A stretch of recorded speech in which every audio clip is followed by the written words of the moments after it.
ایک صاحب ایک مرتبہ اپنی بچی کو لے کر آیا، اس کا یہ پورا منہ پھوڑا ہوا تھا، یہاں سے گومڑا نکلا ہوا تھا، وہ بخار آتا ہے نا بچوں کو. میرے پاس آئے، کہنے لگے حضرت دم کر دیں. میں نے کہا بھائی ہم دم والے بابا نہیں ہیں، اول تو بابا نہیں ہے، اوپر سے دم والے بھی ہوں، یہ دونوں چیزیں نہیں ہیں. میں نے کہا دعا کرتا ہوں اللہ اس کو شفا دے. میں نے کہا ہم اپنے بچوں کو بھی کبھی ہو تو دعا کرتے. ارے نہیں پلیز، آپ جو بہت پہنچے ہوئے ہوتے ہیں نا وہ یہی کہتے ہیں کہ ہم نہیں ہیں.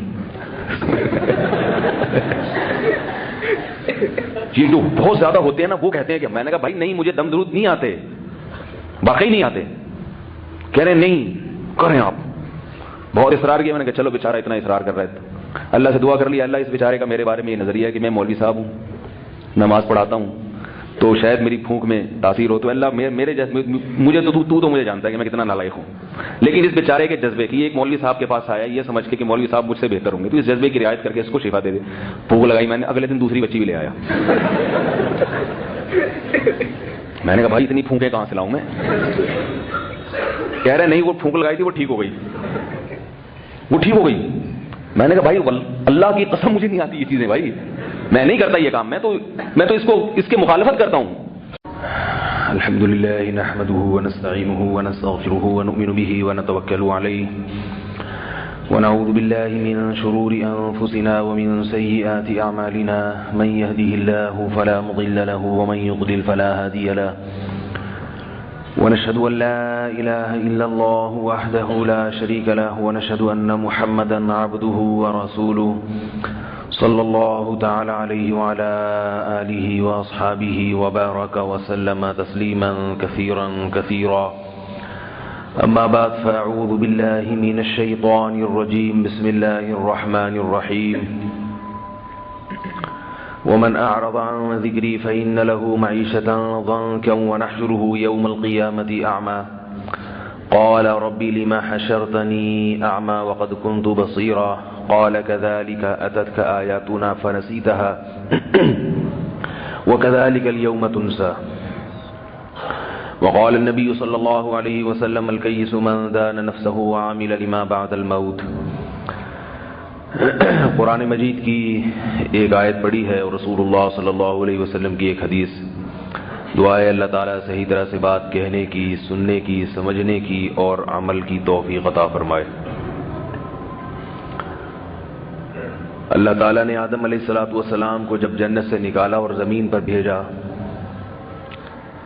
تو ایک اصول اور ضابطہ بیان کیا کہ میری طرف سے آپ کی اولاد میں، آپ کی اولاد کی ہدایت اور رہنمائی کے لیے بہت سے پیغمبر آئیں گے جو اللہ کا حکم بیان کریں گے. جس نے اس حکم کو پورا کیا، ان پیغمبروں کے احکامات پر عمل کیا، اس کے لیے یہی جنت دوبارہ. اور جس نے ان احکامات سے روگردانی کی، من اعرض عن ذکری، میری یاد سے اعراض کیا، اس نے پیٹ پھیری، فإن له معیشة ضنکا، تو اس کو بہت تنگ زندگی دوں گا، تنگ زندگی. یہاں دو باتیں بیان کی گئی ہیں. ایک یہ کہ جو اللہ کے ذکر سے اعراض کرے گا، اللہ کے ذکر سے منہ موڑے گا، یعنی اللہ کو یاد نہیں کرے گا، تو اس کو دو سزائیں ملیں گی. ایک سزا تو اس کی جو دنیاوی زندگی ہے وہ بہت تنگ کر دوں گا. وَنَحْشُرُهُ يَوْمَ الْقِيَامَةِ أَعْمَى، اور قیامت کے دن اسے اندھا کر کے اٹھاؤں گا. قال رب لما حشرتنی اعمى، وہ کہے گا اللہ تو نے مجھے اندھا کیوں کیا؟ قال، تو اللہ کہیں گے كذلك أتتك آياتنا فنسيتها، میری آیات تجھ پر تلاوت کی جاتی تھیں، میرے احکامات تجھے بتائے جاتے تھے، تو ان کو بھول گیا تھا، ان سے اندھا بنا ہوا تھا، تو آج میں نے تیری حقیقی بینائی بھی سلب کر لی ہے.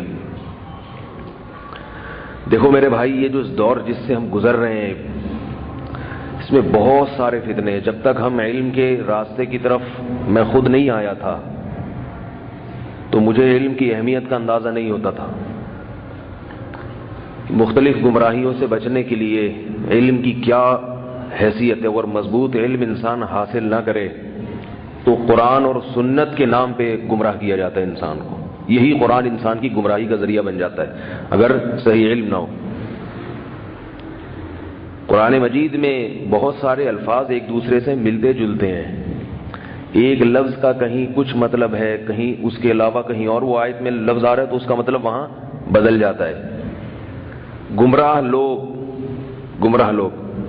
ہر چیز کو قرآن و سنت ہی سے اخذ کرتے ہیں، نسبت قرآن و سنت ہی کی طرف کرتے ہیں.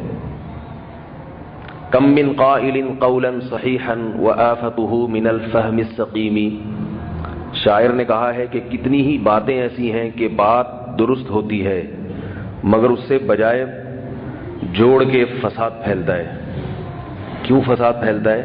کہ اس کو سمجھنے والے کی عقل ناقص تھی، سمجھ نہیں تھی. اللہ تعالیٰ نے ان آیات میں کیا فرمایا کہ جو میری یاد سے اعراض کرے گا میں دنیا کی زندگی سے بھی سکون چھین لوں گا اور آخرت میں اس کے لیے عذاب ہی عذاب ہے. یہاں یاد کا مطلب کیا ہے، ذکر کا مطلب کیا ہے یہاں پر؟ افسوس اس پر ہوتا ہے کہ آج بڑے بڑے علماء، وہ بڑے تو نہیں ہوتے لیکن لوگ ان کو بڑا سمجھتے ہیں، وہ بھی مختلف سلسلوں میں جڑ کر روحانیت کے نام پہ آیتوں کو غلط جگہ لے کے جا رہے ہیں. اس پہ بول کے تھک گیا ہوں مگر اثر نہیں ہو رہا، لوگوں پہ اثر نہیں ہو رہا. افسوس اس پر ہوتا ہے جب کوئی بنوری ٹاؤن کا فارغ ہو، دارالعلوم کورنگی کا فارغ ہو، جامعۃ الرشید کا فارغ ہو، وہ کسی سے بیعت ہو رہا ہے، کسی فراڈی سے، اس لیے کہ وہ ذکر بہت کثرت سے کرتا ہے اور ذکر لوگوں کو بہت کثرت سے کرواتا ہے. خدا کے بندو، قرآن مجید جس ذکر کی تعلیم دیتا ہے اس ذکر کی روح اور فلسفہ کیا ہے؟ وہ روح اس کی یہ ہے. میں زبان سے ذکر کے مخالف نہیں ہوں، وہ بھی ہے، وہ جو قرآن و سنت نے بیان کیا وہ کرو نا ذکر. جو روح ہے قرآن کی وہ کیا ہے؟ اللہ کی نافرمانی سے بچے انسان. یہاں بھی ذکر کا یہی مطلب ہے. دیکھو اللہ نے کیا فرمایا، من اعرض عن ذکری، جو میری یاد سے، میرے ذکر سے اعراض کرے گا اس کے لیے زندگی تنگ کر دوں گا اور آخرت میں اندھا کر کے اٹھاؤں گا. وہ کہے گا کہ اے اللہ تو نے مجھے اندھا کیوں کیا؟ تو اللہ کیا فرمائیں گے؟ تو نے میرے ذکر سے اعراض کیا. یہی فرمائیں گے نا. بات کس کی چل رہی ہے؟ ذکر کی. لیکن اس کی تعبیر اللہ تعالیٰ نے کیا قرآن میں فرمائی؟ کذالک اتتک آیاتنا، تجھ پر میری آیات تلاوت کی جاتی تھیں اور تو ان سے منہ موڑتا تھا. کیا مطلب؟ یہ منہ موڑنے کو اللہ کی یاد سے غفلت قرار دیا گیا ہے. یہاں ذکر کا مطلب کیا ہے کہ اللہ کا حکم سامنے آئے تو اس حکم کو پورا کرو، جو پورا نہیں کرے گا وہ ذکر نہیں کر رہا. نہیں آ رہی بات سمجھ میں؟ آ رہی ہے؟ غلطی سے منہ سے نکل گیا بھائی. تو اللہ کے احکام کو پورا کرنا یہ اصل ذکر ہے. یہ ہے اصل ذکر، یہی اصل روحانیت ہے، یہی روحانیت ہے. اور یاد رکھو ایک بات کہ جس میں جتنی زیادہ روحانیت ہوتی ہے وہ اتنا ہی خلوت پسند ہوتا ہے. اتنا خلوت پسند ہوگا وہ، اس کو تنہائی اتنی زیادہ محبوب ہوگی. وہ لوگوں میں اگر بیٹھے گا تو اللہ کا حکم سمجھ کے کہ اللہ تعالیٰ کا حکم ہے کہ اللہ کا پیغام لوگوں تک پہنچاؤں، مگر محبوب اس کو کیا ہوگی؟ تنہائی. آج کا جو سیٹ اپ روحانیت کے نام پہ چل رہا ہے، سارا دن بیٹھے رہتے ہیں، وظیفے بتا رہے ہیں اس کو، جو روحانی علاج والے سارا دن لوگوں میں گھسے رہتے ہیں. کوئی مرید بھاگ جائے تو بے ہوش ہو جائیں گے ٹینشن سے. یہ روحانیت نہیں ہے میرے بھائی، یہ روحانیت کے نام پہ فضولیات ہیں. اور حیرت ہوتی ہے کہ بنوری ٹاؤن سے، دارالعلوم کورنگی جیسے اداروں سے فارغ ہوگا، ایک عالم بنے گا شیخ الحدیث، اور ایسے کسی مکھنچو کے ہاتھ پہ جا کے بیعت ہو جائے گا. پھر ہمارا سر کھاتے ہیں، دماغ ہمارا، لوگ ہمارا دماغ کھاتے ہیں. حضرت آپ تو بیان فرما رہے تھے وہ جو بزرگ ہے ان کا وہ فراڈی ہے، لیکن اس سے تو شیخ الحدیث بہتے ہیں. میں کہتا ہوں شیخ الحدیث کو اللہ نے عقل سلب کر لیا تو میں کیا کروں بھائی. ایسے ایسے تانے فیس بک پہ میرے خلاف چل رہے ہیں کہ آپ میں تکبر ہے، آپ میں فرعونیت ہے، آپ اپنے علاوہ کسی کو درست نہیں سمجھتے. نہیں بھائی ایسا نہیں ہے، ہم تو علماء کی خاک کے برابر بھی نہیں ہیں. لیکن ہم تمہیں بتا رہے ہیں کہ یہ فراڈی ہیں، فراڈی. یہ جو روحانیت کے نام پہ دھندے شروع کیے ہوئے نا، تعویذ گنڈوں کے، یہ سب ایک نمبر کے فراڈی ہیں. ان کے ہاتھ پہ کوئی شیخ الحدیث بیعت ہو جائے، کوئی مفتی بیعت ہو جائے، میں اس مفتی کو تو فراڈی نہیں کہوں گا کیونکہ اس بیچارے کو تو بیوقوف بنایا انہوں نے، لیکن اس کو میں ضرور فراڈی کہوں گا اور مرتے دم تک انشاءاللہ کہتا رہوں گا. اس پہ آپ ہمیں کچھ بھی تانا دے دو. قرآن کو قرآن سے سمجھو. علماء کیا کہتے ہیں, آپ جب بھی تفسیریں اٹھا کے دیکھیں تو القرآن یفسر بعضہ بعضا, قرآن کی سب سے پہلے تفسیر قرآن خود کرتا ہے. ایسا مطلب قرآن کا بیان کرنا جس کی قرآن نفی کر رہا ہو. دیکھو رسول اللہ صلی اللہ علیہ وسلم نے کیا فرمایا, میرے بعد 73 فرقے پیدا ہوں گے. سنی ہے نا علماء سے یہ حدیث, 73 فرقے پیدا ہوں گے. کس میں پیدا ہوں گے؟ اسلام میں. یہاں یہودی یا عیسائی مراد نہیں ہے, وہ تو اسلام سے باہر ہے. فرمایا ایک جنتی ہے 72 جہنمی ہیں. ایک جنتی ہے 72 جہنمی فی النار. وہ ایک جنتی کون سا ہے؟ ایک جو جنتی ہے, صحابہ نے پوچھا یا رسول اللہ وہ کون سا ہے؟ وہ بڑا بہترین سوال تھا, اور صحابی اگر یہ نہ پوچھتے ہم کتنے کنفیوز ہو جاتے. یہی ساری زندگی اسی میں لگے رہتے, پتہ نہیں ہم کس کھاتے میں جائیں گے. فرقے تو ہیں, گننا شروع کریں تو شاید 73 پورے ہو چکے ہوں, بلکہ ہمیں تو ایسا لگ رہا ہے کہ 73,000 ہو گئے ہیں ہمارے سامنے. ہر گلی میں ایک نیا فرقہ. اور جو حق کی بات کرتا ہے, جو لا رہا ہے آپ کو اسلاف کے راستے کی طرف, اہل حق علماء کے راستے کی طرف, اس کو لوگ فرقہ پرست کہتے ہیں. میں نے ایک دفعہ کوئی مسئلہ بیان کیا, کسی نے کہا کہ فلاں بزرگ تو یہ نہیں کہتے, آپ فقہ حنفی سے نکل گئے ہیں. مجھے کہنے لگے, میں نے کہا بھائی فقہ حنفی میں ایسے ہی ہے جیسے میں عرض کر رہا ہوں آپ کے سامنے. تو انہوں نے کہا لیکن وہ فلاں تو ایسے کہتے ہیں. میں نے کہا فلاں کی ایک تحقیق ہوگی, یہ ان کو معلوم نہیں ہوگا. ہر بات ہر آدمی, ہم سے بھی بعض دفعہ ایسے ہوتا ہے کہ کوئی بات کا پورا علم نہیں ہوتا, بعد میں کوئی ہمیں بتاتا ہے تو پھر ہم رجوع بھی کر لیتے ہیں. تو انسان تو کامل نہیں ہوتا, ہر ایک سے کچھ نہ کچھ خطا ہوتی ہے. کہنے لگے نہیں. میں نے کہا اچھا بھائی فقہ حنفی کی کسی بھی عربی کتاب میں دکھا دو یہ مسئلہ. فقہ حنفی تو اصل میں جو مرتب ہے عربی زبان میں ہے نا, اردو میں تو نہیں ہے. اردو کتابیں تو خود عربی سے اخذ کی جاتی ہیں. تو جو صدیوں سے ہماری عربی کتابیں چلی آ رہی ہیں جن پہ فتویٰ دیا جاتا رہا ہے, اس میں کسی میں دکھا دو. تو جب دکھا بھی نہیں سکتے تو اس کا مطلب ہے کہ یہ آپ کا اپنا مسئلہ ہے, اس کی نسبت کدھر کر دی آپ نے؟ فقہ حنفی کی طرف. ہمارے ہاں بعض لوگ ایسے ہیں جن کو فقہ حنفی کا دفاع کرتے ہوئے یہ نہیں دیکھتے کہ یہ فقہ حنفی میں ہے بھی یا نہیں ہے. یاد رکھو قرآن مجید میں اللہ کا ارشاد ہے کہ کسی قوم سے دشمنی تمہیں حد سے تجاوز نہ کرنے دے. وَلَا يَجْرِمَنَّكُمْ شَنَآنُ قَوْمٍ عَلَىٰ أَلَّا تَعْدِلُوا, کسی قوم سے دشمنی میں تم حد سے نہ بڑھو. ایک مثال دے رہا ہوں, اگر بالفرض کوئی غیر مقلد, کوئی اہل حدیث صحیح بات کر رہا ہے تو آپ صرف اس بنیاد پر کہ میں چونکہ حنفی ہوں, ابھی اہل حدیث صحیح بھی کہے گا تو اس کی بات کو میں نے غلط ہی کہنا ہے, تو یہ حدود سے تجاوز ہو جائے گا, یہ حد سے تجاوز ہو جائے گا. آپ نے یہ قسم اٹھائی ہوئی ہے کہ وہ جو بھی بات کریں گے میں نے یہی کہنا ہے کہ یہ غلط کہہ رہے ہیں. بعض لوگوں کو عادت ہوتی ہے کہ میں جو بھی بات کروں گا اس کو صحیح ہی قرار دینا ہے, اور دوسرا جو بھی بات کرے گا اس کو غلط. ایک بادشاہ تھا نا, وہ تقریر کر رہا تھا. سیاسی لوگوں کو چھوڑنے کی عادت تو ہوتی ہے, تو وہ تقریر کر رہا تھا کہ میرا نشانہ اتنا زبردست ہے کہ میں نے ہرن کے جب تیر مارا ہے تو اس کی پچھلی ٹانگ سے نکل کے کنپٹی پہ گھسائے جا کے.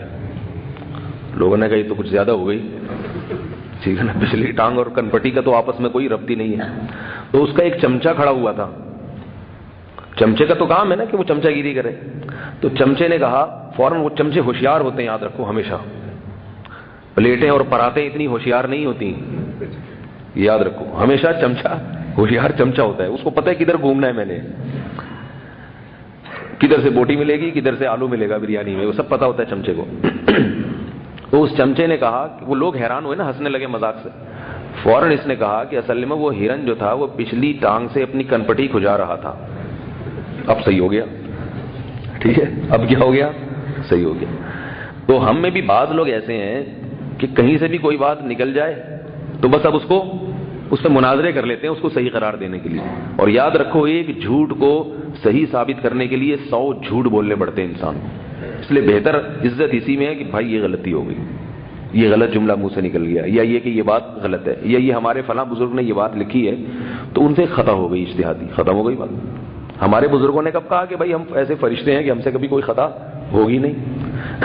کسی نے مجھ سے کہا فضائل اعمال میں فلاں حدیث ضعیف ہے لہذا اس کو بند کرا دو، فضائل اعمال غلط۔ میں نے کہا فضائل اعمال میں اگر ضعیف حدیث ہے، پہلی بات آپ کے نزدیک ضعیف ہے، وہ حضرت شیخ الحدیث کے نزدیک ضعیف نہیں تھی، آپ کے نزدیک ہے نا ضعیف، حضرت شیخ الحدیث کے نزدیک ضعیف نہیں ہے وہ، اس میں کیا مسئلہ ہو گیا؟ ایسا ہو سکتا ہے کہ ایک حدیث آپ کے نزدیک ضعیف اس کے نزدیک نہ ہو، اور اگر مان لیا کہ وہ سب کے نزدیک ضعیف ہے، تھوڑی دیر کے لیے فرض کر لیں کہ ضعیف حدیث لے آئے ہیں تو وہ ایک چیز کی فضیلت کو ثابت کرنے کے لیے، تو یہ خود علماء میں ایک اختلافی مسئلہ ہے کہ کسی چیز کی فضیلت کو ثابت کرنے کے لیے ضعیف حدیث کا سہارا لے سکتے ہیں یا نہیں لے سکتے۔ آپ کی رائے یہ ہے کہ نہیں لے سکتے، ان کی رائے یہ تھی کہ لے سکتے ہیں، اس لیے انہوں نے اس کا تذکرہ کر دیا، ختم ہو گئی بات۔ اب اس پہ اتنا بڑا فرقہ کہ فضائل اعمال غلط، لہذا یہ پوری تبلیغی جماعت غلط، اب ہمیں 1.5 اینٹ کی ایک الگ جماعت بنائیں گے۔ الگ جماعتیں نہ بناؤ اللہ کے بندو، الگ الگ 1.5 مسلمانوں کو تقسیم نہ کرو، اور اگر فضائل اعمال کی وہ حدیث بالاتفاق ضعیف اور اس کو فضائل میں پیش کرنا بالاتفاق غلط، تو یوں کہا جائے گا فضائل اعمال میں ایک چیز حضرت شیخ الحدیث سے غلطی سے ہو گئی، ختم ہو گئی بات۔ پھر آپ کہیں گے بھائی اگر غلط ہوگی تو اس کو نکال کے دوسری کتاب لکھو۔ یاد رکھو کہ دنیا میں جب کسی کتاب میں کوئی غلطی ہوتی ہے تو مصنف جب تک زندہ ہو اس کو تو یہ اختیار ہے کہ وہ تبدیلی کرے، مصنف کے دنیا سے جانے کے بعد یہ شرعاً بھی اس کی اجازت نہیں ہے کہ آپ نسبت کسی اور کی طرف ہو اور اس میں تبدیلی آپ کی طرف سے ہو۔ پھر اس غلط کو یہ دیکھا جاتا ہے کہ کس نوعیت کی غلطی ہے۔ اگر اس نوعیت کی غلطی ہے کہ خدا نہ خواستہ کوئی اسلام کے بنیادی رکن یا کوئی اسلام کے بنیادی عقیدے کے خلاف ہے، پھر تو پابندی لگنی چاہیے، اور اگر ایسا نہیں ہے تو میرے بھائی پھر تو دنیا کی کوئی بھی کتاب غلطیوں سے مبرہ نہیں ہے۔ ایک صاحب کہنے لگے کہ آپ جو کتاب ہے وہ فلانی فضائل اعمال یا فلاں وہ جو اس میں غلطیاں ہیں، یا بہشتی زیور میں غلطی ہے یا فلانے میں غلطی ہے، تو میں نے کہا اچھا پھر کیا ہوگا اگر غلطی ہے؟ تو کہہ رہے ہیں اس لیے ہم کہتے ہیں قرآن حدیث کی طرف آؤ، یہ کتابیں چھوڑ دو۔ میں نے کہا اچھا ٹھیک ہے، آ گئے تو قرآن حدیث کی تشریح، عوام تو ظاہر ہے قرآن ڈائریکٹ نہیں سمجھتی، تشریح کون لکھے گا؟ کہہ رہے ہیں ہمارے وہ امیر صاحب انہوں نے لکھی ہے۔ میں نے کہا وہ تشریح میں غلطی نہیں ہوگی؟ وہ کہہ رہے ہیں فضائل اعمال اور بہشتی زیور انسانوں کی لکھی ہوئی کتابیں، بار بار تانا یہ دے رہے ہیں ان میں غلطی ہو سکتی ہے، قرآن اللہ کی کتاب ہے اس میں غلطی نہیں۔ میں نے کہا قرآن تو اللہ کی ہے لیکن قرآن کی تشریح تو آپ کے وہ پیر صاحب یا آپ کے امیر صاحب، نام لینے میں حرج نہیں، جماعت المسلمین کی بات ہو رہی ہے، کیا اتنا بھی کیا شرمانا؟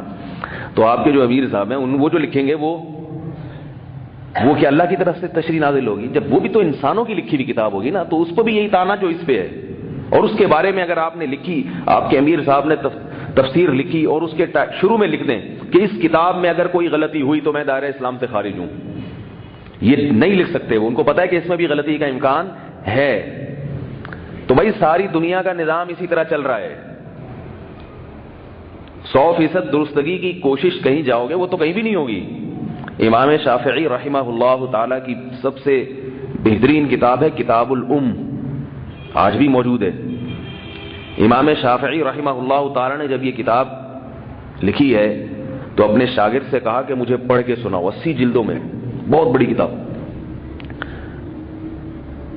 تو پڑھ کے سنائی گئی۔ ان کو احساس ہوا کہ اس میں کچھ تبدیلی ہونی چاہیے، 80 جلدوں میں نہیں، 80 مرتبہ پڑھا گیا اس کو، کتاب 80 جلدوں میں نہیں تھی لیکن کافی طویل کتاب ہے۔ تو دوسری دفعہ پڑھا گیا، پھر کچھ خیال ہوا کہ نہیں یہ والی بات یوں نہیں، یوں ہونی چاہیے۔ تیسری دفعہ پڑھا گیا، کہتے ہیں 80 مرتبہ پڑھا گیا، ہر مرتبہ میں امام شافعی کو احساس ہوا کہ کچھ نہ کچھ غلطی باقی رہ گئی ہے۔ جب 80 دفعہ ہو گئے تو امام شافعی نے فرمایا کہ ایسا لگتا ہے کہ اللہ یہ چاہتا ہے کہ میری کتاب کے علاوہ دنیا کی کوئی کتاب غلطی سے پاک نہ رہے، اس لیے اب اتنی دفعہ پڑھ کے پھر بھی آ رہی ہے تو ٹھیک ہے، ایسے ہی چلا دو اس کو۔ تو لوگ کیا کہتے ہیں کہ چونکہ وہ فلاں کی غلطی ہے تو فلاں نے یہ بیان میں غلط کہا تو فلاں نے، لہٰذا یہ سارے مولوی غلط ہیں، آؤ 1.5 اینٹ کی ہم ایک نیا فقہ بنا رہے ہیں۔ تو بھئی یہ سارے غلط ہیں تو تم کہاں سے صحیح ہو گئے؟ قرآن و سنت کے نام پہ، قرآن و سنت کے نام پہ ایک مذاق ہے۔ تو رسول اللہ صلی اللہ علیہ وسلم نے کیا فرمایا؟ 73 فرقے ہوں گے اس امت میں۔ اب بات سمجھنے کی کوشش کریں، یہ 73 ظاہر اسلام میں ہوں گے نا، اسلام میں کیا مطلب ان کی نسبت کس کی طرف ہوگی؟ اسلام کی۔ اور اسلام کی ڈیفینیشن کیا ہے؟ جو قرآن اور سنت کو حجت سمجھتا ہو، بلکہ سب سے پہلے قرآن کو حجت سمجھتا ہو. تو پتہ یہ چلا کہ یہ تمام فرقے اپنے برحق ہونے میں دلیل کہاں سے دیں گے؟ قرآن سے اور سنت سے. کیونکہ اگر یہ اس کے علاوہ تورات یا انجیل سے دلیل دیں تو پھر تو لوگ ان کو اسلام کا فرقہ ہی نہیں سمجھیں گے، پھر یہ اسلام کے فرقے تھوڑی ہوئے. خوب اچھی طرح سمجھنے کی کوشش کریں اس بات کو. تو یہ سب منسوب کہاں ہوں گے؟ قرآن سے دلیل نکالیں گے. صحابہ نے پوچھا یا رسول اللہ ان میں کون سا والا جنتی ہے بھائی؟ سوال سمجھ میں تو آ رہا ہے نا ماشاءاللہ. کون سا والا جنتی ہے؟ اگر آپ صلی اللہ علیہ وسلم فرما دیتے کہ اس فرقے کا نام ہے دیوبندی، مزہ آ جاتا. کیا خیال ہے؟ ہر آدمی ایک دیوبندی کا بیج لگا کے گھوم رہا ہوتا، باقاعدہ نادرا سے رجسٹر کرواتا اس کو. قادیانی بھی اپنے نام کے ساتھ کیا لگا لیتے؟ دیوبندی. گرین والے بھی لگا لیتے دیوبندی، وائٹ والے بھی، یلو بھی آ گیا سنے آج کل. کتھئی تو تھا لیکن وہ کم ہوا ہے، گرین کتھئی پہ غالب آ گیا. یلو بھی ایک کہیں نظر آیا ہے. یلو وہ سارے پیر صاحب اور مرید سارے یلو رنگ میں گھوم رہے ہوتے ہیں، جیسے لڑکیاں مایوں میں بیٹھتی ہیں نا پیلے رنگ پہن کے ایسے. تو ہر ایک کیا کرتا؟ لفظ اپنے ساتھ دیوبندی لگا لیتا بھائی، نمبر پلیٹ. روافظ بھی اپنے آپ کو دیوبندی. اگر آپ صلی اللہ علیہ وسلم فرما دیتے کہ اس فرقے کا نام ہے بریلوی، تو آج میں ہری پگڑی پہن کے بیٹھا ہوتا یہاں پہ. کیا خیال ہے بھائی؟ مسجد کا رنگ ہرا ہرا ہوتا، صرف ہرے رنگ کے کھانے پکتے. گرین کڑھائی، ہوٹل میں جا کے بھائی گرین کا آرڈر دے دو، وائٹ نہیں چلے گی، ٹماٹر کی نہیں چلے گی، ٹھیک ہے، گرین. ہر چیز گرین گرین گرین. لوٹوں کا رنگ بھی ہرا ہوتا، ہمارے مسلے کا رنگ بھی ہرا ہوتا، اور ہر جگہ ہرے جھنڈے. بتیاں لگاتے. ابھی یہاں ہم ڈیک ویک لا کے رکھ دیتے، ڈول ڈمکے بھی سے شروع ہو جاتے. ایسا بریلوی بن کے دکھاتے کہ بریلوی بھی بھول جاتے کہ وہ کہتے ہیں یہ تو ہمارے بھی شیخ ہیں. ایسا بن کے دکھاتے، اور بڑے بڑے چھوڑے زیادہ ہو جائے گی، ٹھیک ہے، کافی ہے. تو آپ صلی اللہ علیہ وسلم اگر فرما دیتے اس فرقے کا نام کیا ہے؟ بریلوی، مسئلہ ہی حل ہو گیا تھا. اگر آپ صلی اللہ علیہ وسلم فرماتے اس کا نام اہل حدیث ہے، تو وہی سارے اہل حدیث. ہماری مسجد کا نام جامع مسجد الفلاحیہ کے بجائے اہل حدیث ہوتا. نماز ہماری تھوڑا سا اسٹائل جو ہے چینج ہو جاتا. تو نبی صلی اللہ علیہ وسلم نے نام نہیں بتایا، لیکن تبھی تو ہم جماعت المسلمین کو کہتے ہیں نام میں کچھ نہیں رکھا. نام مسلم رکھنے سے نہیں ہوگا. نبی نے علامت بتائی ہے، علامت، کہ اس کی ایک علامت ہے. وہ علامت جس میں پائی جائے گی وہ فرقہ جنتی ہے، خواہ اس کا نام دیوبندی ہو، بریلوی ہو، اہل حدیث ہو، حنفی ہو، شافعی ہو، ہمیں اس سے غرض نہیں ہے. ناموں سے دھوکہ نہ کھانا، علامتیں علامتیں. دیکھو جب بہت سارے لوگوں کے نام ایک جیسے ہونے لگتے ہیں دھوکہ ہوتا ہے. آپ کے ہاں میرے کسی مہمان نے آپ کے ہاں آنا ہے، میرا کوئی مہمان آیا ہے، میں چاہ رہا ہوں کہ میں گھر پہ نہیں ہوں، تو میں آپ سے کہتا ہوں یار میرے اس مہمان کو بیٹھاؤ. آپ کہہ رہے بھائی مہمان کا نام کیا ہے تاکہ میں ان کو دیکھ لوں. میں کہتا ہوں بھائی مہمان کا نام ہے کلیم بھائی نام ہے. اب آپ نے دعوت اتنی پرتکلف کی ہے کہ ہر ایک نے اپنے آپ کو کلیم بھائی کہنا شروع کر دیا ہے بھائی. ان کو پتا ہے کہ یہ کلیم بھائی کے آج مزے ہیں، کیوں؟ وسیم بھائی نے دعوت کی ہے ان کی. تو اب آپ کہیں گے کہ بھائی یہاں تو ہر آدمی کشکول لے کے کھڑا ہوا ہے، ہر آدمی گھر میں گھسنے کی کوشش کر رہا ہے. تو میں کہوں گا بھائی وہ علامت ایک واسکٹ پہنی ہوئی ہے، سر پہ ایسی ٹوپی ہے، صحیح ہے نا؟ اس طرح علامتوں سے پتہ چلتا ہے. تو آپ صلی اللہ علیہ وسلم نے جنتی فرقے کی جو علامت بتائی، جنت اللہ کی طرف سے دعوت ہے، ہر ایک کوشش کرے گا اس جنت میں گھسنے کی، ہر مسلم ہر ایک کوشش کرے گا. تو وہاں بھی فرشتوں کو جو اللہ تعالیٰ نے پیمانہ دیا کہ بھئی یہ علامتیں دیکھ لینا، جس میں یہ علامت پائی جائے اس کا اسلام کا دعویٰ مقبول، جس میں علامت نہیں پائی جاتی اس کا اسلام کا دعویٰ مقبول نہیں ہے. وہ علامت کیا ہے؟ آپ صلی اللہ علیہ وسلم نے فرمایا ما انا علیہ و اصحابی، جو میرے اور میرے صحابہ کے راستے پر ہوگا. آئی بات سمجھ میں؟ قرآن و سنت کی ایسی تشریح جس پر نہ میرا عمل نہ میرے صحابہ کا. دیکھو اگر آپ صلی اللہ علیہ وسلم یوں فرماتے جو قرآن کے راستے پر ہوگا تو یہ جو منکرین حدیث ہیں یہ خوشی سے بغلیں بجاتے کہتے ہیں ہم تو بار بار کہہ رہے ہیں آؤ اہل قرآن بن جاؤ، حدیث ودیث کچھ نہیں ہوتی معاذ اللہ۔ اور اگر آپ صلی اللہ علیہ وسلم صرف اتنا فرما دیتے کہ جو قرآن اور حدیث کے راستے پر ہوگا، تو قرآن اور حدیث کی ایسی تشریح لوگ کرنا شروع کر دیتے جس پر صحابہ کرام کا عمل نہیں۔ بالکل اس کی ایک مثال ہے 3 طلاق کا مسئلہ، دیکھ لیں آپ، کسی ایک صحابی سے ایک ضعیف سے ضعیف روایت بھی ثابت نہیں ہے کہ کسی ایک صحابی نے ایک مجلس کی 3 طلاق کو ایک کہا ہو۔ آئی بات سمجھ میں؟ ایک صحابی سے بھی ثابت نہیں ہے ایک مجلس کی 3 طلاقوں کو کسی ایک صحابی نے ایک کہا ہو۔ کوئی یہ دعویٰ کرتا ہے نا کہ ہے، تم میرے سامنے لائیں، اس کو میرے سامنے لائیں، مجھ سے بات کرائیں۔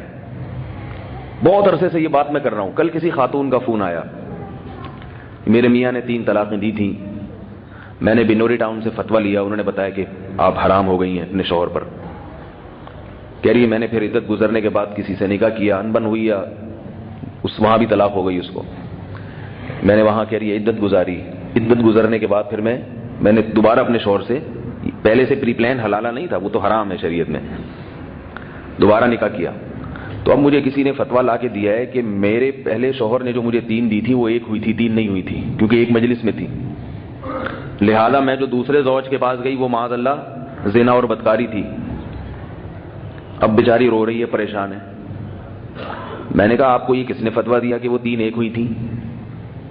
والوں نے کسی کا نام لیا، میں نے کہا ان سے میری بات کرا دیں۔ کہیں وہ کہہ رہے ہیں حدیث میں، میں نے کہا ان سے میری بات کرا دیں، کون سی حدیث میں بھی پتہ چلے جس میں ہو کہ ایک مجلس کی 3 1 ہوتی ہیں۔ تو کسی ایک صحابی سے بھی منقول نہیں ہے، ایک صحابی سے بھی۔ تو اگر قرآن کی آیتیں ہیں ان کا وہ مطلب نہیں ہے، اگر وہ مطلب ہوتا نا جو آپ بیان کر رہے ہیں تو کوئی ایک صحابی کی تو سمجھ میں وہ مطلب آتا، کسی کی بھی سمجھ میں نہیں آیا۔ حضرت عمر کے بارے میں کہا جاتا ہے کہ یہ ان کا فیصلہ تھا اجتہادی۔ حضرت عمر کا فیصلہ اگر یہ اجتہادی تھا تو قرآن کے مطابق تھا یا قرآن کے خلاف تھا؟ اگر قرآن کے خلاف تھا تو سب صحابہ نے اس کو فالو کیوں کر لیا؟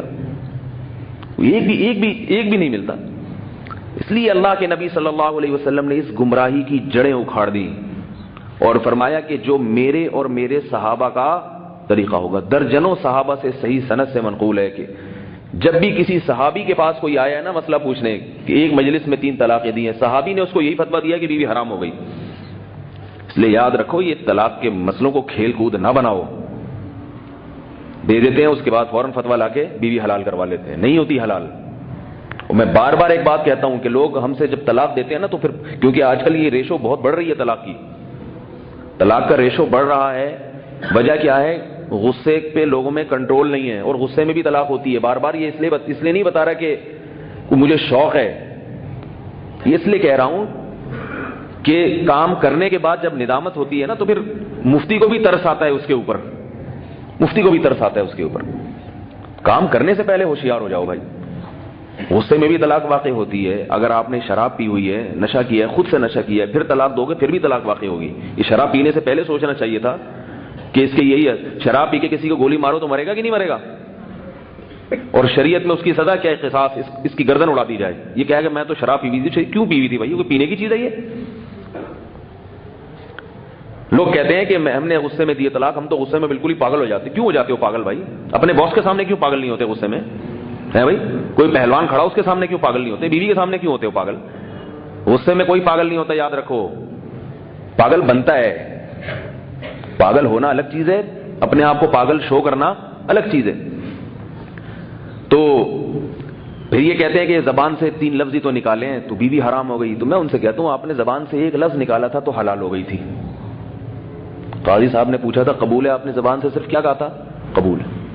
بعض تو قبول ہے بھی نہیں بولتے، وہ اتنے خاموش مزاج ہوتے ہیں۔ میں نے جتنے بھی نکاح پڑھائے ہیں، سینکڑوں نکاح پڑھائے ہیں، جب بھی دولہا سے پوچھا قبول ہے اس نے کہا قبول ہے، پہلی دفعہ زندگی میں، کیونکہ اس کو پورا چاہ رہا تھا پوری حلال ہو صحیح طریقے سے، صحیح تھا، ایسا نہ کوئی گڑبڑ نہ ہو جائے۔ بولتے آہستہ ہی تھوڑا شرم آ رہی ہوتی ہے لیکن بولتے پورا لفظ ہے قبول ہے۔ ان کو ڈر ہوتا ہے نا کہ ایسا نہ ہو کہ کوئی تھوڑا بہت بھی کہیں حساب کتاب آدھا نہ رہ جائے، تو پورا تسلی کے ساتھ حلال ہو جائے۔ تو ایک دولہا تھے بڑے خاموش مزاج، میں نے ان سے الفاظ کہے کہ بھائی فلانی بنت فلانیہ بنت فلانی کا نکاح اتنے کے عوض میں میں نے ان کا نکاح آپ سے کیا اتنے مہر کے عوض میں، آپ نے قبول کیا؟ انہوں نے کہا جی۔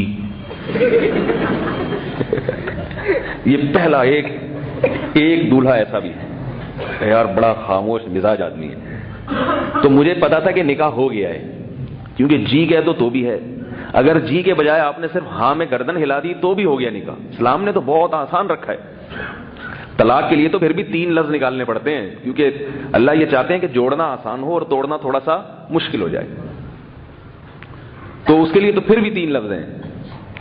جوڑنے کے لیے تو صرف یوں کہہ دو، ہاں کا اشارہ کر دو، زبان سے جی کہہ دو، اور کچھ نہیں مہر نکال کے رکھ دو۔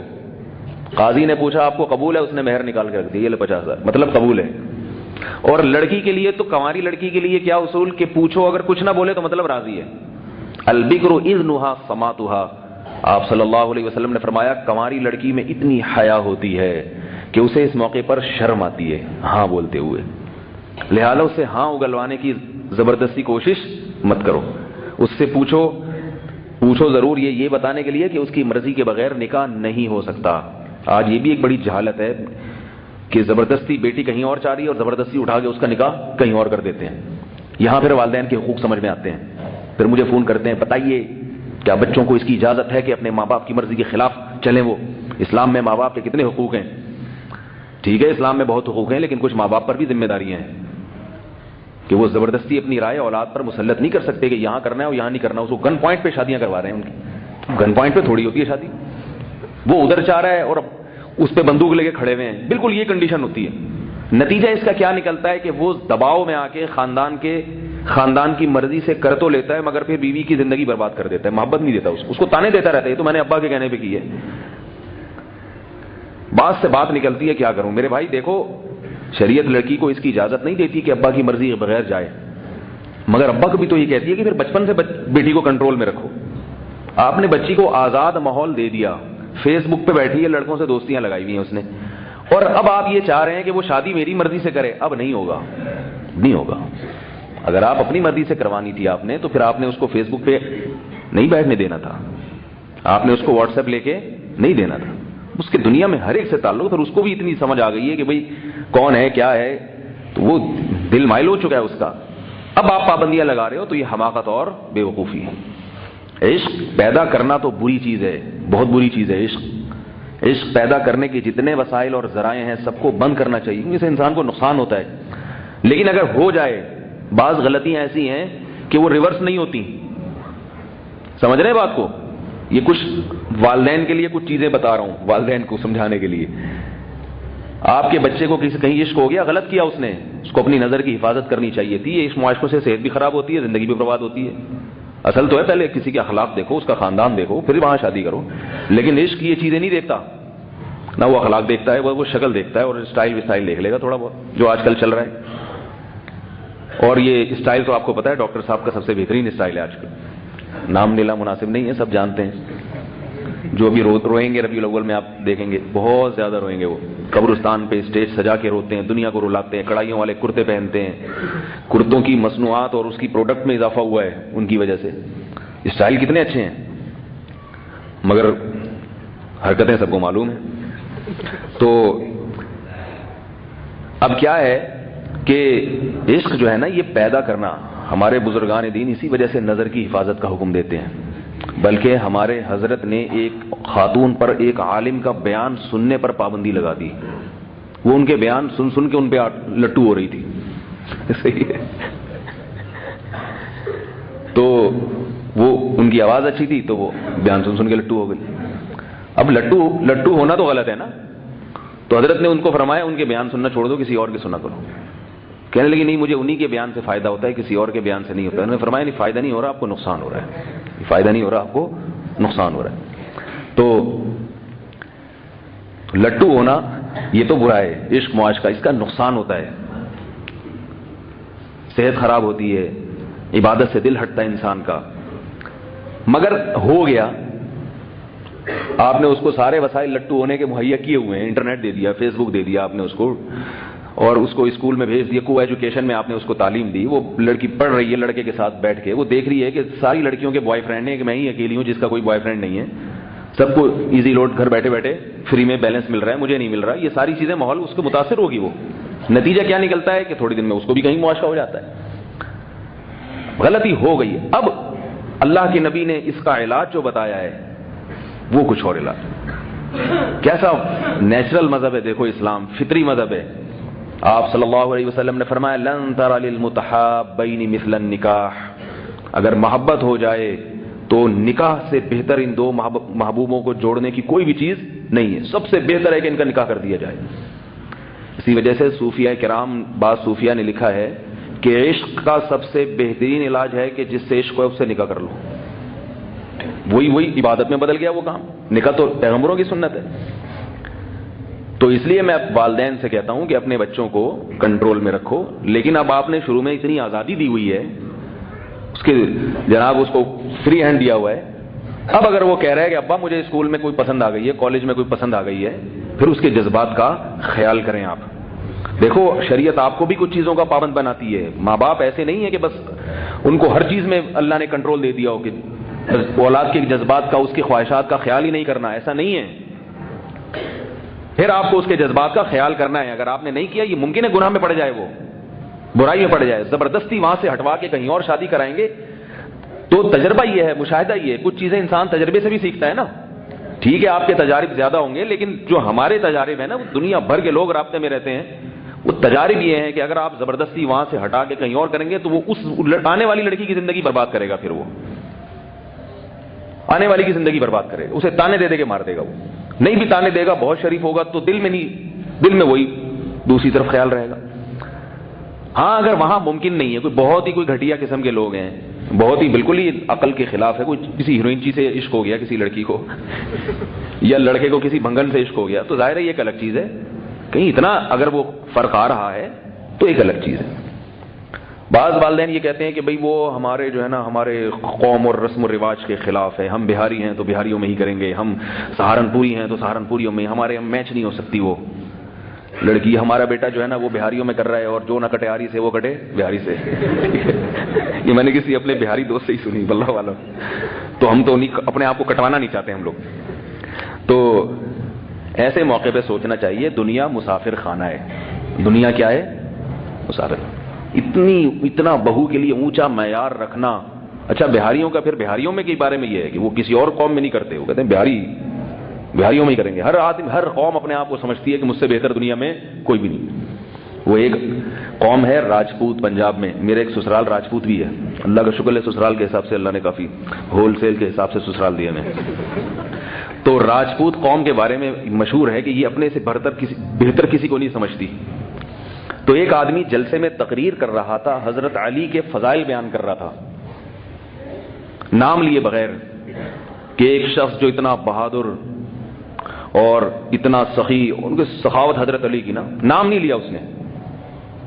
تو اب ایک راجپوت بیٹھا ہوا تھا, وہ کہہ رہا یار یہ تو بڑا زبردست آدمی تھا. کون تھا؟ خوبصورت بھی, سخی بھی, بہادر بھی, اور نبی کا عاشق بھی.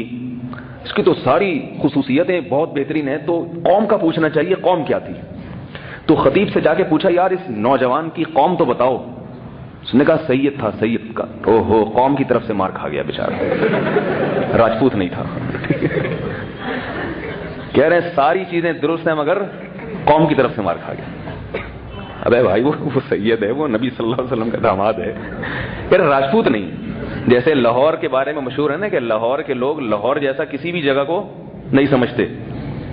لاہور ہمارے بھی شاگرد ہیں لاہور کے. لاہور والوں کا خیال ہے کہ لاہور لاہور ہے, کہتے بھی ہیں لاہور لاہور ہے. تو ایک لاہور کا آدمی حج کرنے گیا. ممکن ہے بھائی یہاں بھی لاہور والے بیٹھے ہوں, کسی کی توہین مقصد نہیں ہے. ایک چیز کو حقیقت نہیں سمجھنا چاہیے, کسی حد تک حقیقت بھی ہے یہ.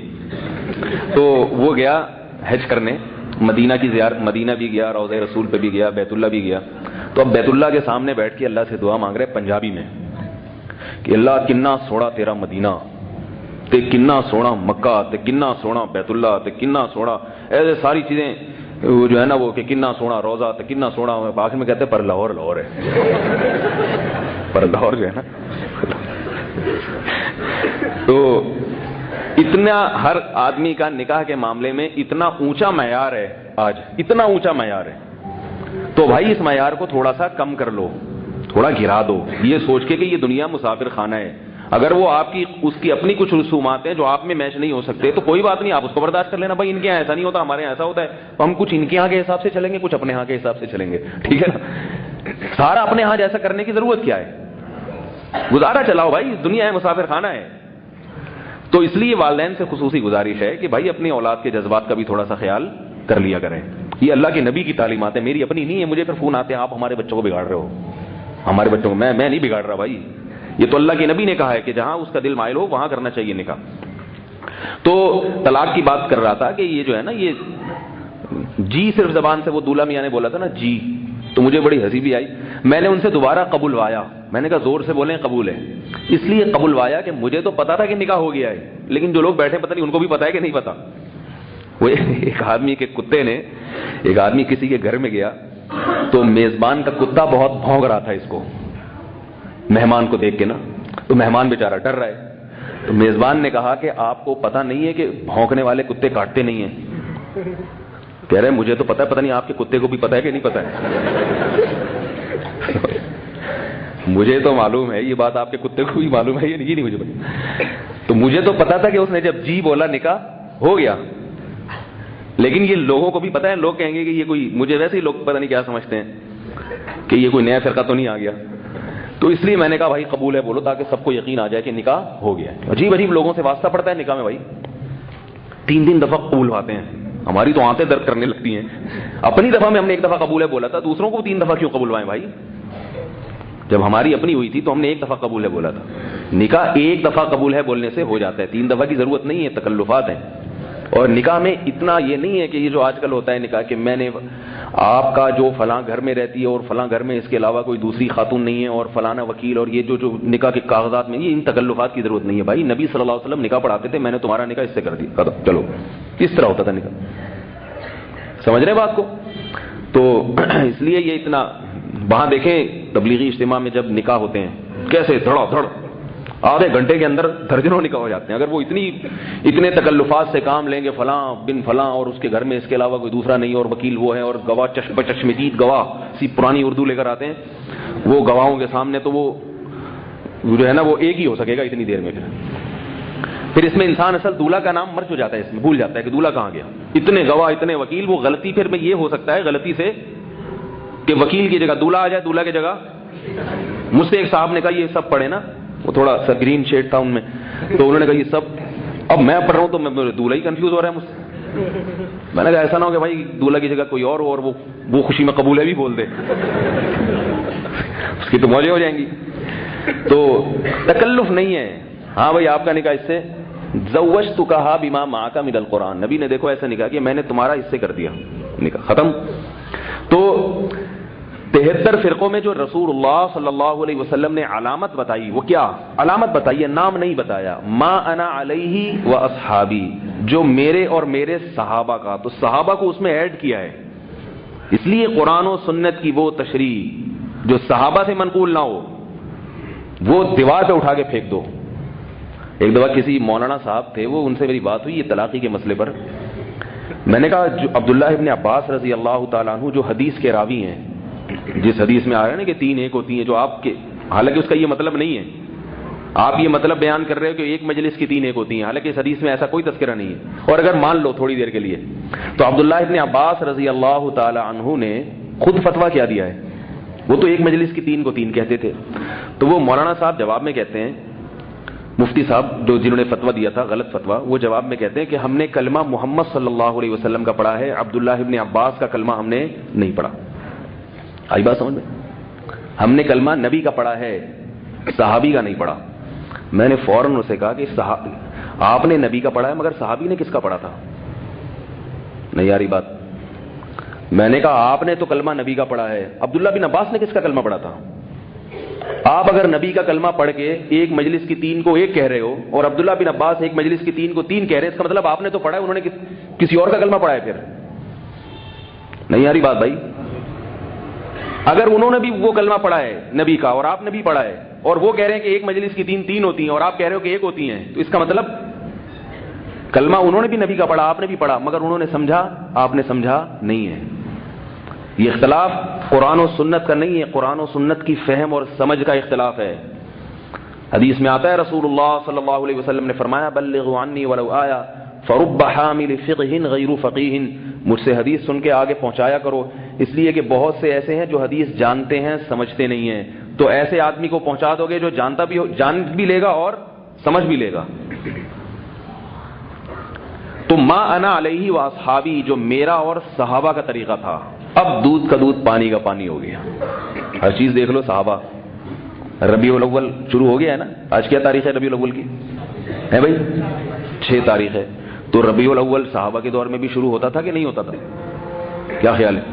کبھی سنا آپ نے کہ حضرت عمر رضی اللہ تعالی عنہ نے اعلان کیا ہو کہ ربیع الاول کا مہینہ شروع ہونے والا ہے، تمام لوگ جتنے بھی ڈسٹمپر کے ہرے کلر کے ہیں وہ لے آئیں، کیونکہ اب جھنڈے بھی ہرے ہونے والے ہیں، دیواریں بھی اور بتیاں بھی، چراغ ہو؟ کہیں سنا آپ نے؟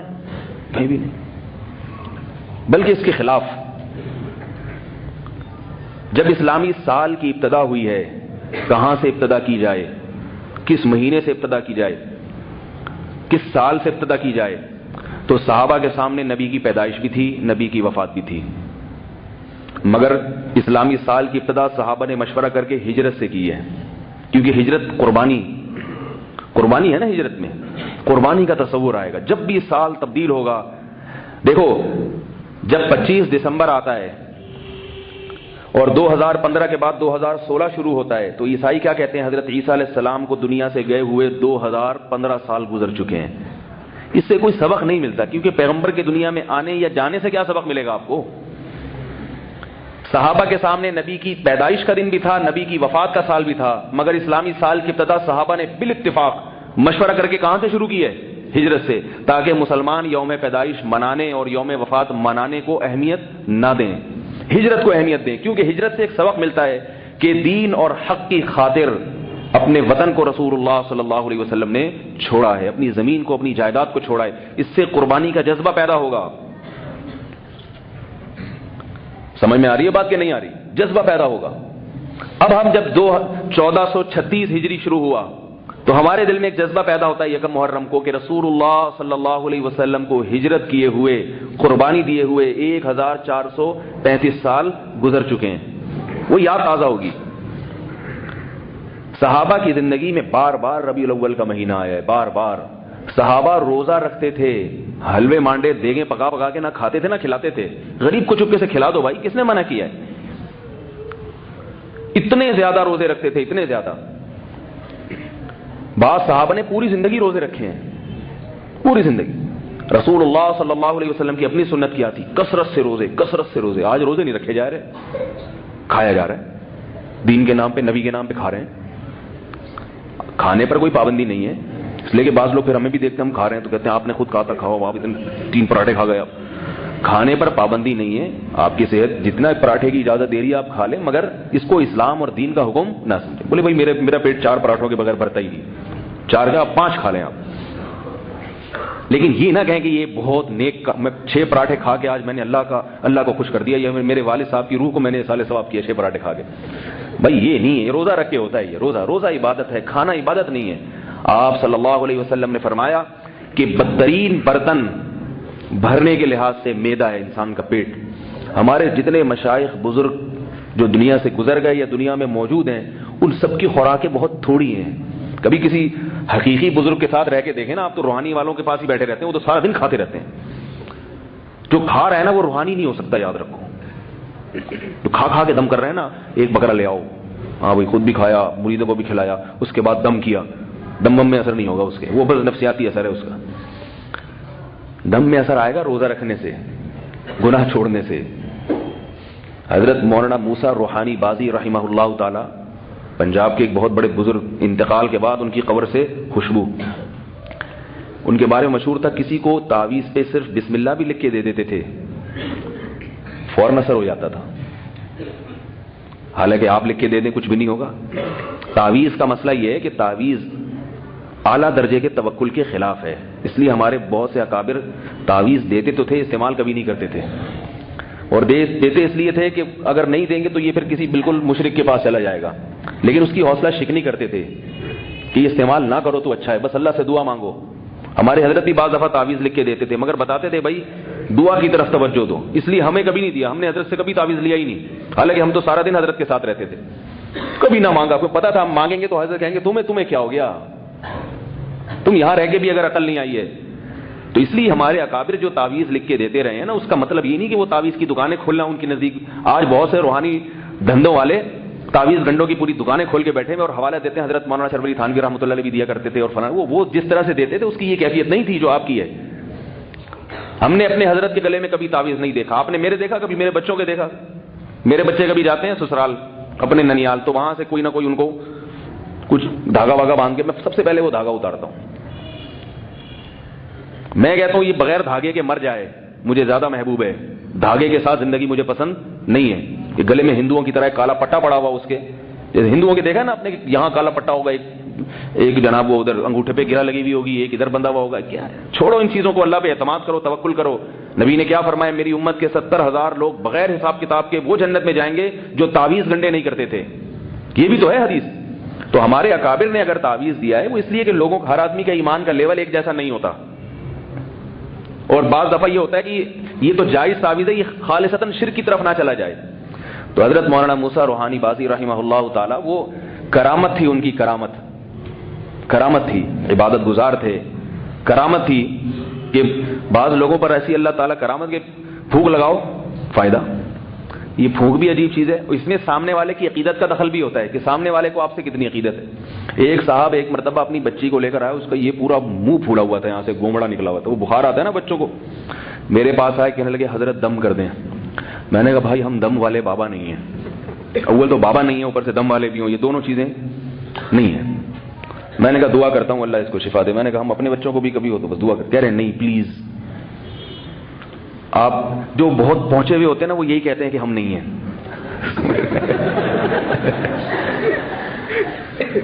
یہ جو بہت زیادہ ہوتے ہیں نا وہ کہتے ہیں کہ. میں نے کہا بھائی نہیں، مجھے دم درود نہیں آتے، واقعی نہیں آتے.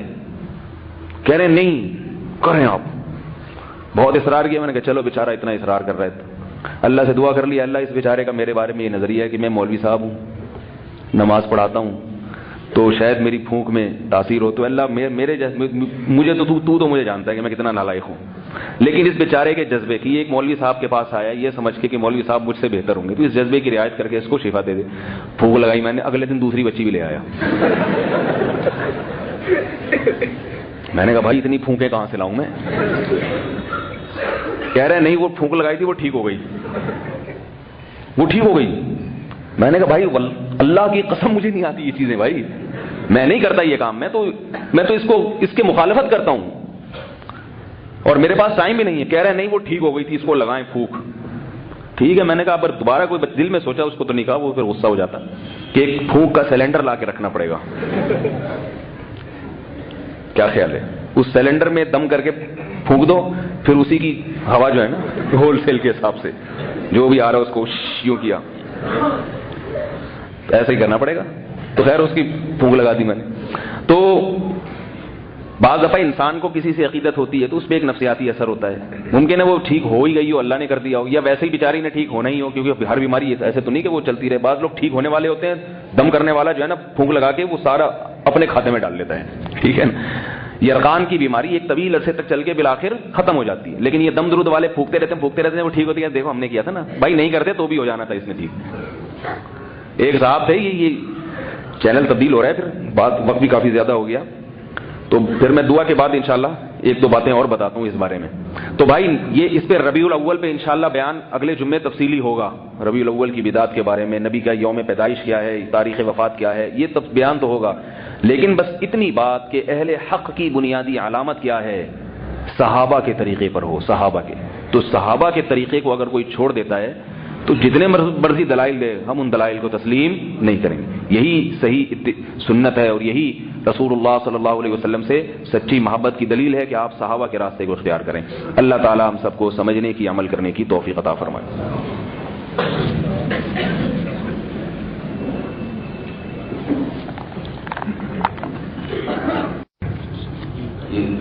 سنا ہے کہ 25 دسمبر کو پڑ رہی ہے ربیع الاول، 24 دسمبر۔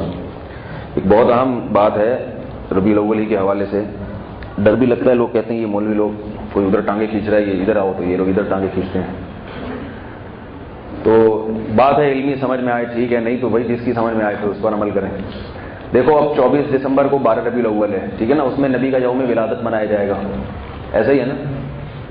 25 دسمبر کو کیا ہے؟ کرسمس، اس میں کیا منایا جائے گا؟ حضرت عیسیٰ علیہ الصلوۃ والسلام کا یوم ولادت۔ تو پتہ یہ چلا کہ وہی کام ہو رہا ہے جو وہ کر رہے ہیں، صرف تھوڑا اسٹائل میں فرق ہے۔ وہ رات کو مناتے ہیں، یہاں دن میں منایا جاتا ہے، اور وہ لوگ کیا کرتے ہیں کہ یعنی درخت ورخت اور یہ مختلف چیزیں ہیں، تو یہ مطلب یہ صرف طریقہ کار میں فرق ہے، کام وہی ہو رہا ہے، کام وہی ہو رہا ہے۔ ہماری شریعت نے کسی کے ولادت کے دن کے منانے کو جائز نہیں قرار دیا۔ رسول اللہ صلی اللہ علیہ وسلم نے بچے کی پیدائش پہ 2 بکرے کاٹنے کا حکم دیا ہے، ایسا ہی ہے نا، 7ویں دن۔ یہ نہیں کہ اگلے سال جب وہی ڈیٹ آف برتھ آئے گی تو 2 بکرے کاٹو، جب پیدا ہوا تو کاٹو، تو کاٹو۔ پیدا ہونا تو کوئی خوشی ہے، پیدائش کا دن آنا یہ کوئی چیز نہیں ہے۔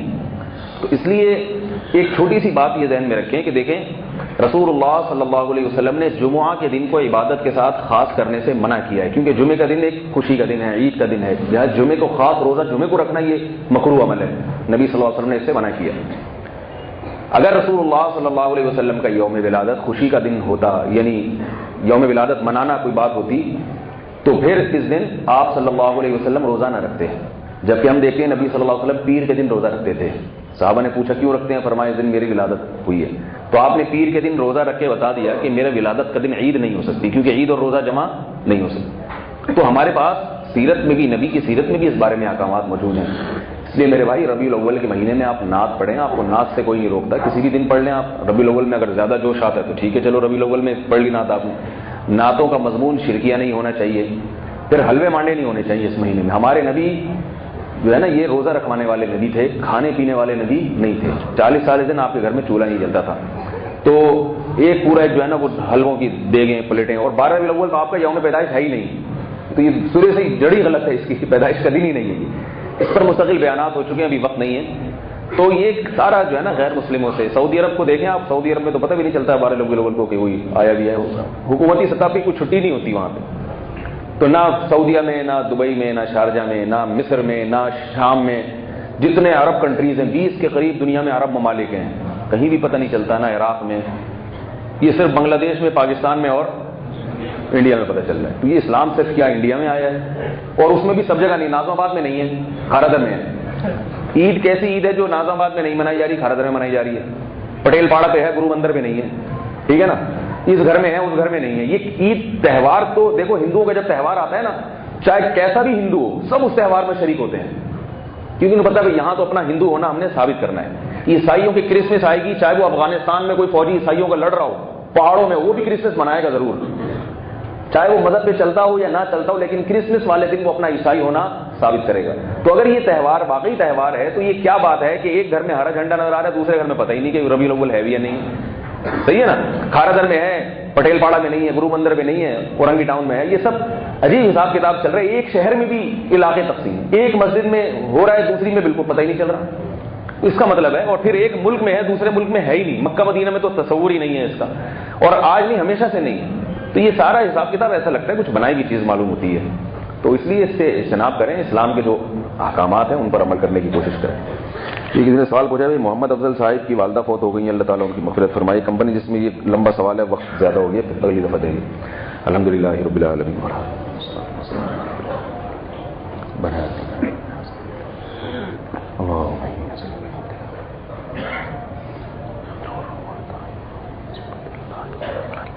برحمتک یا ارحم